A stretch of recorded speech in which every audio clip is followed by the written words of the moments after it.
വെച്ച് എങ്ങനെ ഇരുന്ന് ഉറങ്ങണം ഇതുമ്മ കറന്നറിഞ്ഞൊക്കെയാണ്. എന്നിട്ട് വേണം ഇതിവന്ന് ഉരുണ്ട് പോണിക്കാണ്ട് കച്ചും കാല് പറ്റിയാണ്. അതിനെപ്പറ്റി ഇത് സോഫ മാത്രല്ല ബെഡും ആക്കാൻ അങ്ങോട്ട് നീച്ച് ഞാൻ കാട്ടിപ്പറ്റിയാ അത് മാറിക്ക അവിടുന്ന്. ഇത് കൊള്ളാലോ. അതല്ലേ മാറുന്ന ഞാൻ പറഞ്ഞട്ടെ മാറിക്കോളൂ. பழைய இரும்பு தகர செம்பு ஏதாவது இருக்கா ஐயா? யாரும் இல்லையா இங்க? ஐயா വെയ്യാന്നോ? ആരെവിടെ വെയ്യ വെയ്യാറുണ്ട്? അണ്ണാച്ചാളോ മുഴുവൻ കൊണ്ടേക്കുള്ളോ? അണ്ണാ എന്താ ഇതില്? பழைய செம்பு தகரம் இரும்பு செம்பு ചെമ്പ് തകര ഇരുമ്പോ? பிளாஸ்டிக்லாம் இருக்குல்ல ஐயா எந்திரி. എന്താ ഇതില്? ആ മുഴുവൻ ശരി എവിടെ? சகிரியெல்லாம் இல்ல. കൊട്ടാലെന്ന് പടച്ച റബ്ബേ.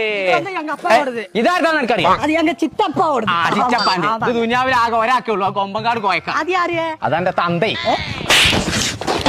നേരെ മോന്തി ആകുമ്പോത്തിന് കക്കാൻ பழைய இரும்பு தகரம் செம்பு கம்பு அடி. ഇത് പോയാ എന്തിനു വന്നു? അല്ല ഇതിലൊരു പരിഹാരം കണ്ടിട്ട്